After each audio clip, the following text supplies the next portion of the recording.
Assalamualaikum warahmatullahi wabarakatuh.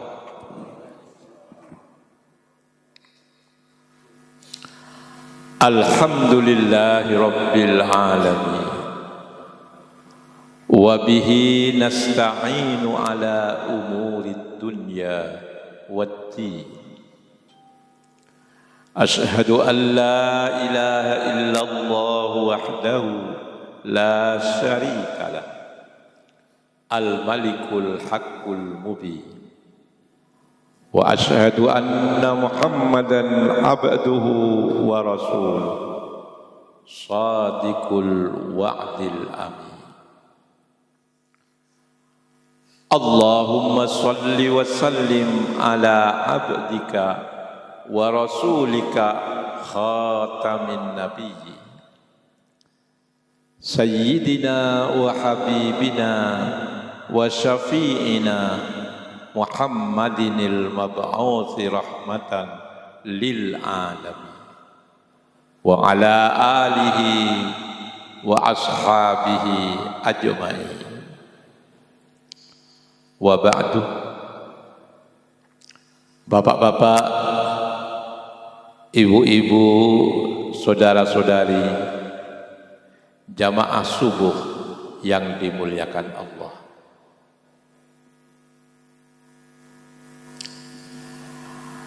Dalam kajian kita subuh ini,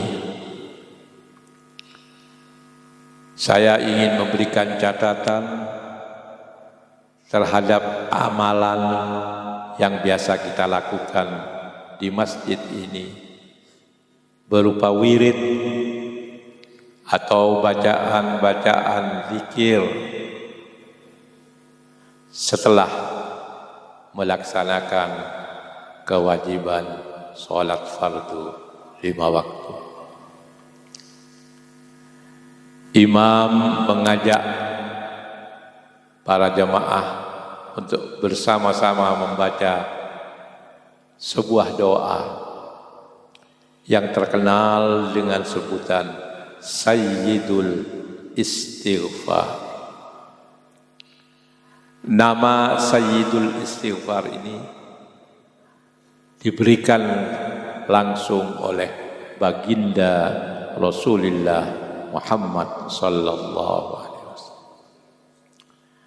Dalam sebuah hadis riwayat Al-Imam Al-Bukhari dalam kitab sahihnya yang tercantum pada nomor 6306 dari kitab Sahihul Bukhari. Beliau meriwayatkan dari sahabat Rasulullah Muhammad sallallahu alaihi wasallam yang bernama Shaddad bin Aus radhiyallahu anhu, di mana beliau mengutip baginda Rasulullah Muhammad sallallahu alaihi wasallam bersabda,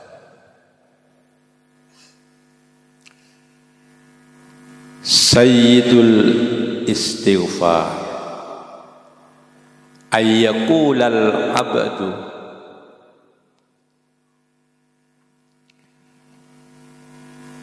Allahumma anta rabbi la ilaha illa anta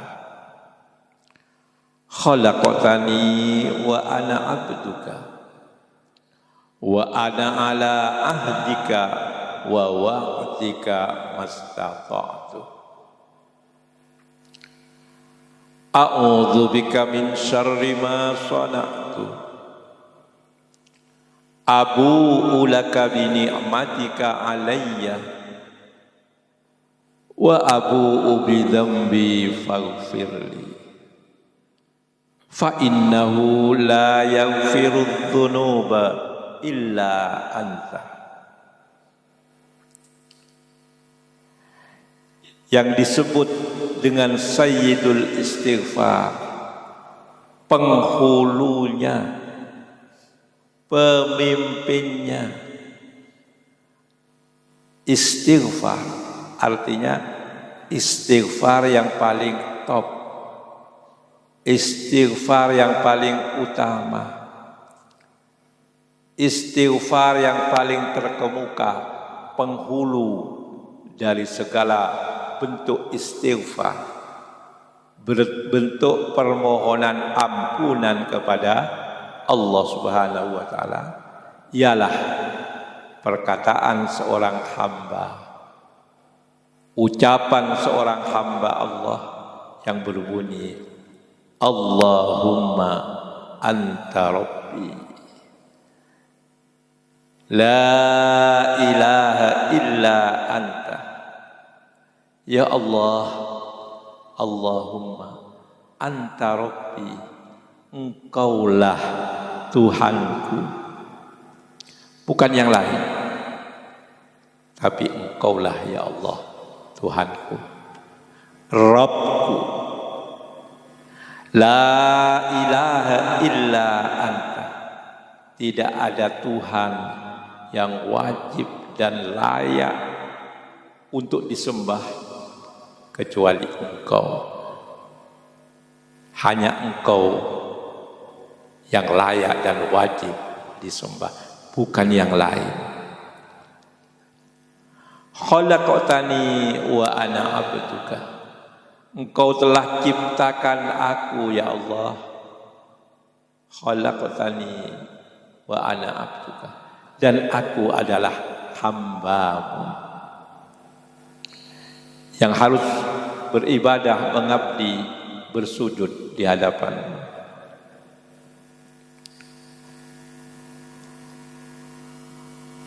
A'udzu bika min syarri ma shana.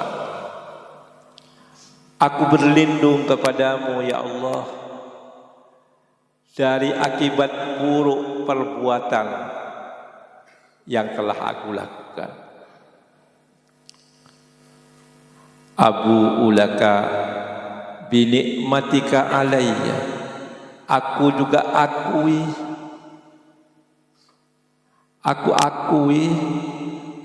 binikmatika alayya, bahwa begitu banyak nikmat karunia yang telah Engkau anugerahkan kepadaku. Wa abu bidzambi, tapi di lain pihak aku juga mengakui, wa abu bidzambi, dan aku akui bahwa aku ini telah berdosa, melakukan banyak dosa kepadamu ya Allah. Engkau telah berikan nikmat karunia yang banyak, yang tak terhingga, yang tak terhitung. Tapi aku juga mengakui bahwa aku telah berbuat dosa kepadamu. Maka faghfirli, maka ampunilah dosaku ya Allah.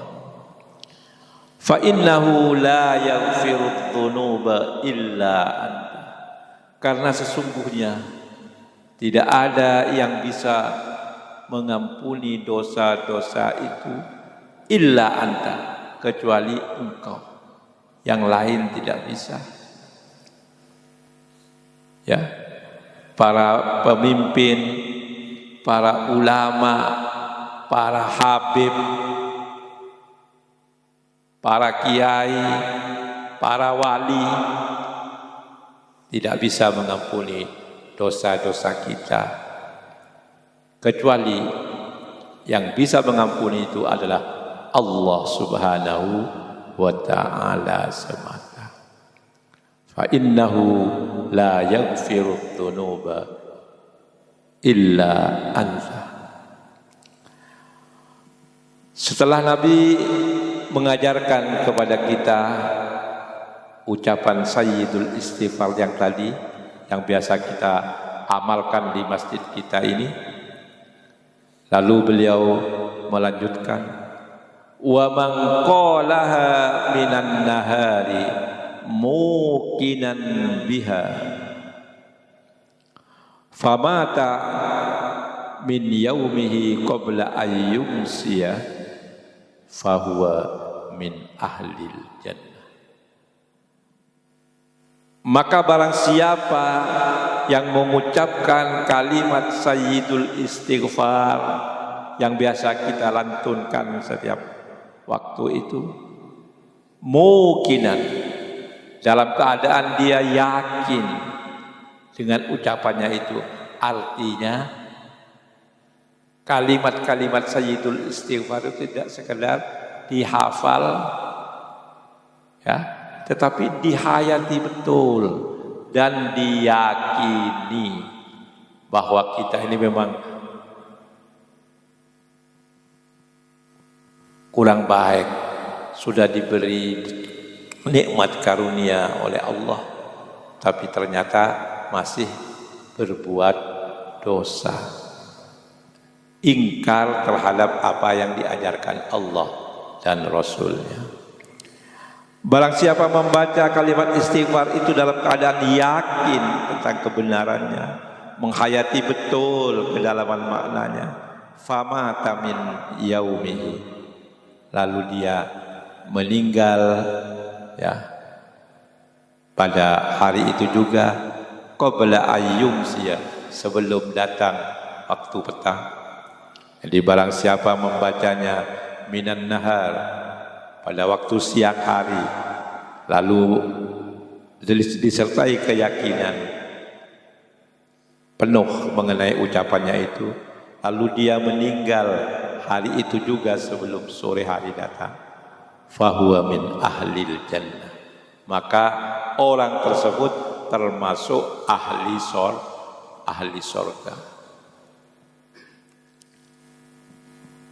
Wa man qalaha minal laili, dan barang siapa membaca kalimat sayyidul istighfar itu pada malam harinya, wa huwa muqinun biha, dalam keadaan dia yakin betul dengan penuh penghayatan mengenai kalimat-kalimat yang dilantunkan itu, famata, lalu dia meninggal pada malam itu juga, qabla ayyusbiha, sebelum dia masuk siang waktu pagi, fahuwa min ahlil jannah, maka orang tersebut tergolong di antara penghuni surga.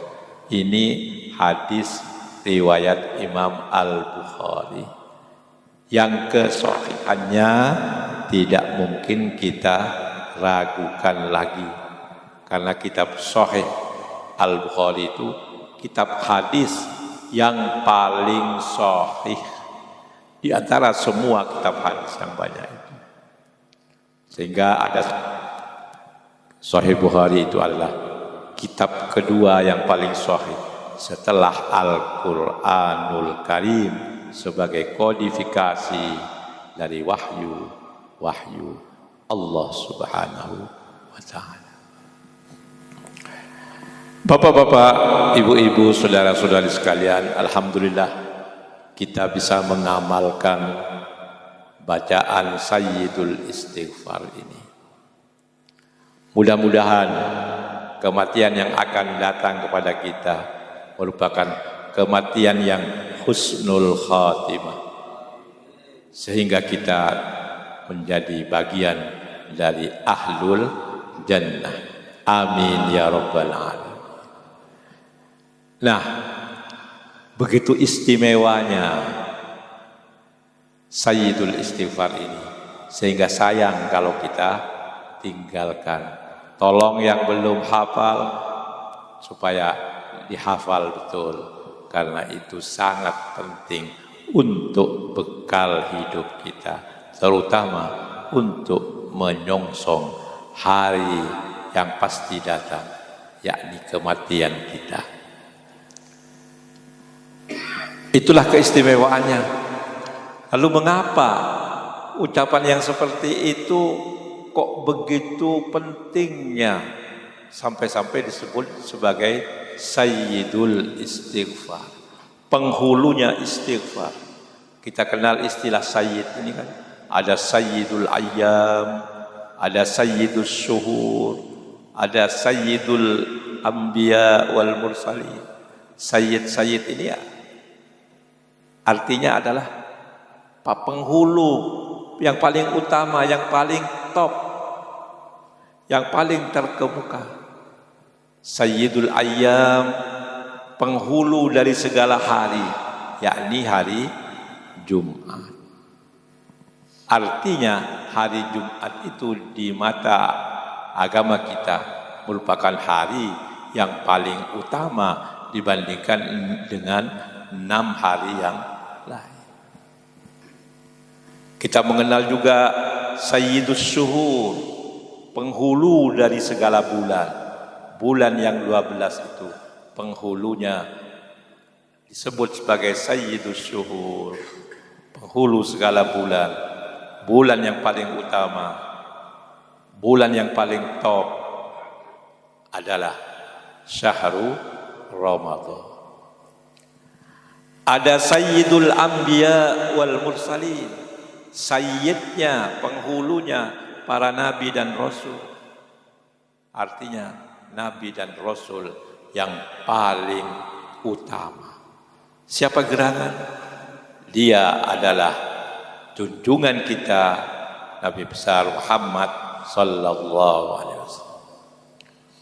Walaupun beliau datang paling akhir dalam silsilah kenabian, ya, tapi justru karena beliau hadir paling akhir itu, maka tidak ada lagi agama, tidak ada lagi ya nabi dan rasul yang datang setelah beliau. Maka ajarannya menjadi ajaran yang paling sempurna, sehingga wajar apabila baginda Rasulullah Muhammad sallallahu alaihi wasallam digelari sebagai sayyidnya para nabi dan rasul, sayyidul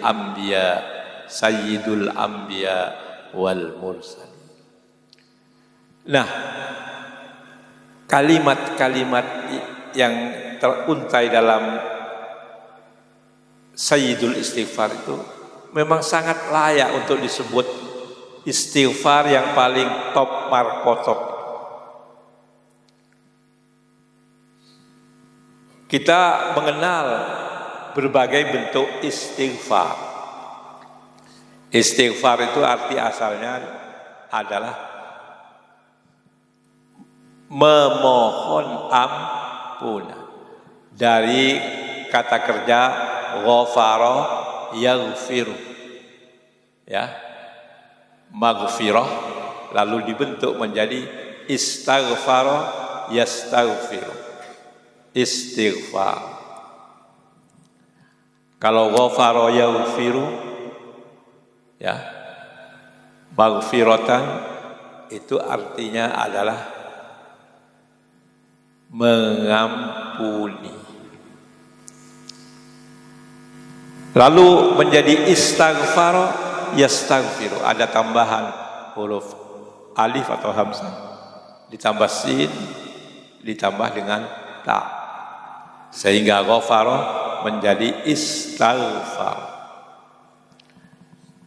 Istaghfara yastaghfiru. Apa artinya? Tambahan alif sin ta itu yufidut tolab, kata para santri, memberi faidah arti meminta. Dengan demikian, kalau ghafara berarti ampunan, mengampuni, maghfirah, maka istaghfara yastaghfiru berarti tolabal maghfirata, meminta maghfirah. Jadi istighfar adalah tolabul maghfirah, permintaan ampunan, itu istighfar. Kita mengenal berbagai versi istighfar, dari istighfar yang standar, yang konvensional, dan terakhir kita mengenal Sayyidul Istighfar. Kalau yang konvensional, yang standar, kita mengucapkan astaghfirullahal azim. Atau astaghfirullah saja sudah istighfar. Astaghfirullah, astaghfirullah, astaghfirullah. Ditambah lagi astaghfirullahal azim. Ditambah lagi astaghfirullahal azim min kulli dzambin azim. Ditambah lagi astaghfirullahal azim la ilaha illa hayyul qayyum wa atubu ilaih. Nah, ini istighfar yang sangat baik untuk kita ucapkan. Tapi yang paling baik kata baginda Rasulullah, sayyid, penghulu dari segala bentuk istighfar itu adalah yang sudah kita bacakan tadi. Dan itu memang layak. Mengapa? Karena istighfar ini sangat sempurna dalam bentuk doa kepada Allah guna meminta ampun. Sayyidul istighfar ini sangat sempurna tata keramanya dalam meminta kepada Allah. Tidak langsung ujuk-ujuk saya minta ampun ya Allah, atau ampunilah aku ya Allah. Tapi dimulai dengan tata krama yang sangat indah. Pertama dimulai dengan pujian kepada Allah Subhanahu wa ta'ala. Allahumma anta rabbi la ilaha illa anta. Dimulai dengan pujian. Karena memang doa itu hakikatnya ada dua. Ad-du'a'u naw'ani kata para ulama. Du'a'u sana'in wa du'a'u su'alin. Doa itu ada dua macam bentuknya. Pertama, doa yang berupa pujian. Jadi memuji Allah, mengucapkan subhanallah, mengucapkan alhamdulillah, Allahu akbar, la ilaha illallah, dan seterusnya itu merupakan doa. Tapi doanya dalam bentuk pujian, memuji Allah Subhanahu wa ta'ala. Du'a'u sana'in. Yang kedua baru du'a'u su'alin. Doa yang berupa permintaan. Apa yang kita minta kepada Allah, kita sampaikan. Itu namanya doa yang berupa soal. Seperti faghfirli, maka ampunilah aku ya Allah. Itu adalah doa yang berupa permohonan atau permintaan. Nah, ya. Sayyidul istighfar ini dimulai dengan tata krama yang sangat indah. Allahumma anta rabbi. Ya Allah, engkaulah Rabbku. Rabb itu Tuhan. Tuhan itu dalam bahasa Arab kadangkala disebut Rabbun, kadangkala disebut Ilahun. Sering kita mendengar orang mengucapkan Ya Ilahi, Ya Rabbi. Dulu ada lagu Ya Ilahi Rabbi, Ya Ilahi Rabbi. Ya Ilahi, wahai ilahku, Tuhan ilah itu. Ya Rabbi, wahai Tuhanku juga. Rabb itu Tuhan juga. Cuma kalau Rabb itu menunjuk kepada Tuhan yang menciptakan makhluknya, lalu mendidik dan mengaturnya, itu namanya Allah sebagai Rabbun. Jadi kalau kita bilang Ya Rabbi, Ya Rabbana, wahai Tuhan kami, wahai Tuhanku, itu maknanya wahai Tuhanku yang telah menciptakan alam semesta ini, termasuk menciptakan aku, mendidik dan mengatur diriku. mendidik dan mengatur alam semesta itu Rabb. Lalu yang satunya ilah, ilahun, ilahi, wahai Tuhanku, ilahana, wahai Tuhan kami. Kita ucapkan dalam syahadatain, syahadat yang pertama adalah la ilaha illallah. Sama dengan apa yang ada dalam Sayyidul Istighfar. Allahumma anta rabbi la ilaha illa anta. Tidak ada ilah kecuali Engkau. Ilah itu Tuhan artinya, tapi Tuhan dalam kedudukannya sebagai zat yang layak dan wajib disembah. Itu ilah. Makanya kalau di pesantren kiai-kiai itu memaknai kalimat la ilaha illa anta atau la ilaha illallah dimaknai sebagai la ma'buda bihaqqin illallah. Jadi la ilaha illallah dimaknai menjadi la ma'buda bihaqqin illallah. Artinya tidak ada ma'bud, tidak ada zat yang layak dan wajib diibadai, yang wajib disembah illallah, kecuali Allah SWT.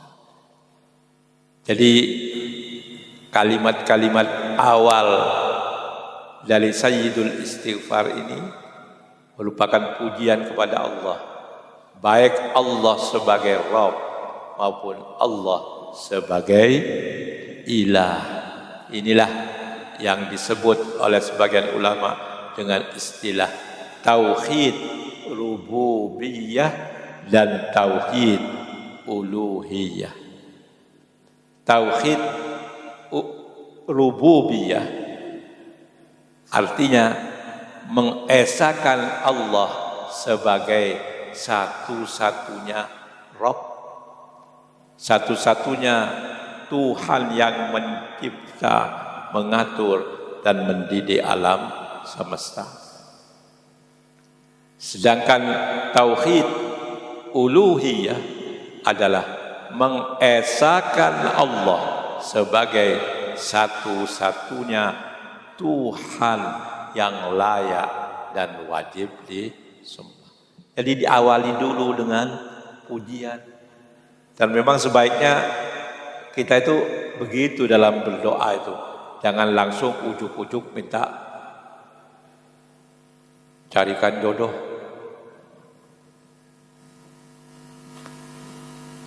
Minta rezeki yang banyak. Tidak.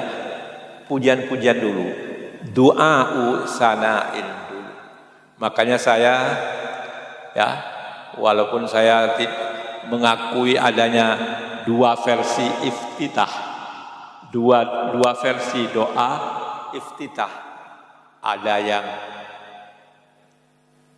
Allahu Akbar kabira walhamdulillahi katsira. Ada yang satu lagi Allahumma ba'id baini wa baina khotoyaya, dan seterusnya.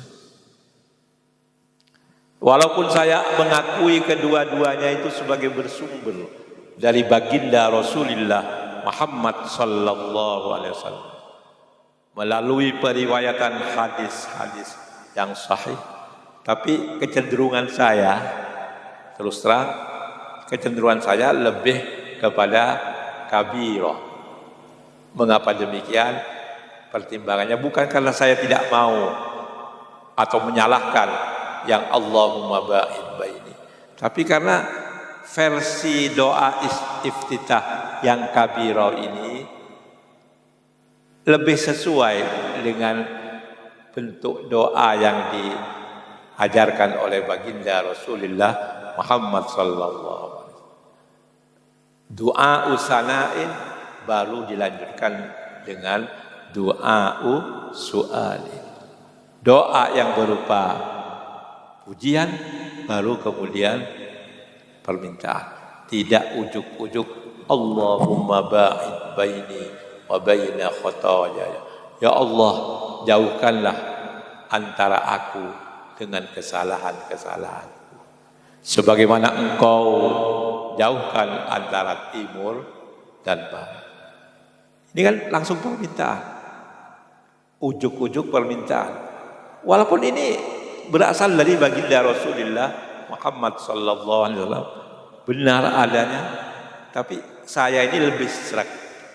Ya, memuji dulu Allah. Kita mulai sholat kita itu dengan kabira walhamdulillahi katsira wa subhanallahi bukratan wa asila.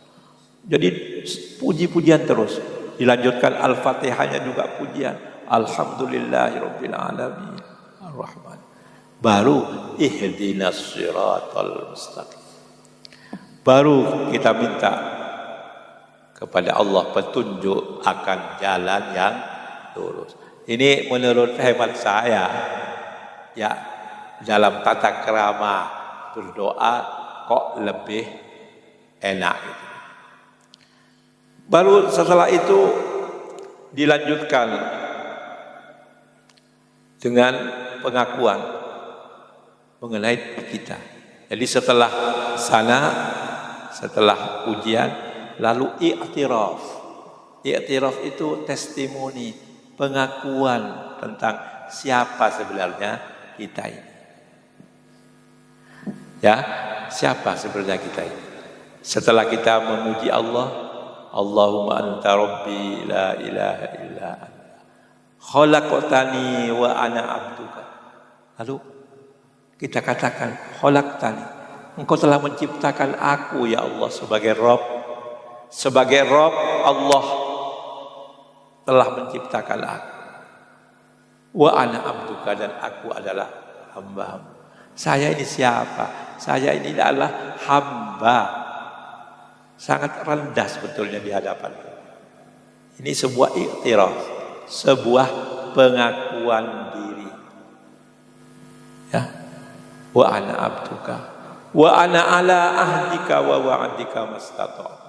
Dan aku berada pada perjanjian antara aku dan Engkau ya Allah, bahwa ketika aku diciptakan aku sudah berjanji untuk taat kepadamu. Dan aku juga telah memegangi janjimu bahwa kalau aku berbuat baik, Engkau akan membalasku dengan balasan yang baik pula, yakni berupa surga dan kebahagiaan. Ini iktiraf, ini pengakuan. Lalu dilanjutkan dengan pengakuan berikutnya. Lalu dilanjutkan dengan pengakuan pula.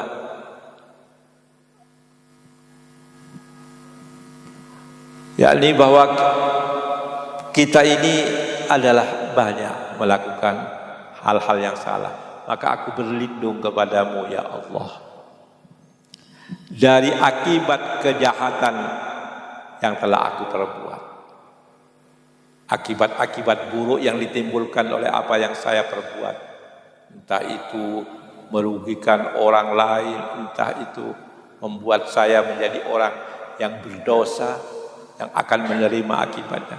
Aku berlindung kepada-Mu ya Allah dari akibat buruk perbuatan. Aku mengakui ya Allah, ini iktiraf lagi, binikmatika alayya, tentang nikmat-Mu yang telah Engkau karuniakan kepadaku. Tapi aku mengakui juga bahwa aku ini banyak dosa. Maka setelah adanya pujian, kemudian pengakuan diri, barulah kita meminta kepada Allah, faghfirli, maka ampunilah aku ya Allah, sebab tidak ada yang bisa mengampuni dosa kecuali Engkau. Fa innahu la yaghfiru dzunuba illa anta. Inilah doa yang disebut oleh Nabi sebagai sayyidul istighfar. Mudah-mudahan kita istiqomah dalam membacanya di setiap waktu, sehingga manakala kita menghadapi kematian, kita menjadi husnul khatimah dan kelak kita akan masuk ke surga yang telah disiapkan oleh Allah Subhanahu wa taala. Amin ya mujibas sa'ilin. Wa akhiru da'wana anil hamdulillahi rabbil alamin. Wallahul muwaffiq wa huwal musta'an wa alaihi tuklan. Wassalamu alaikum warahmatullahi wabarakatuh.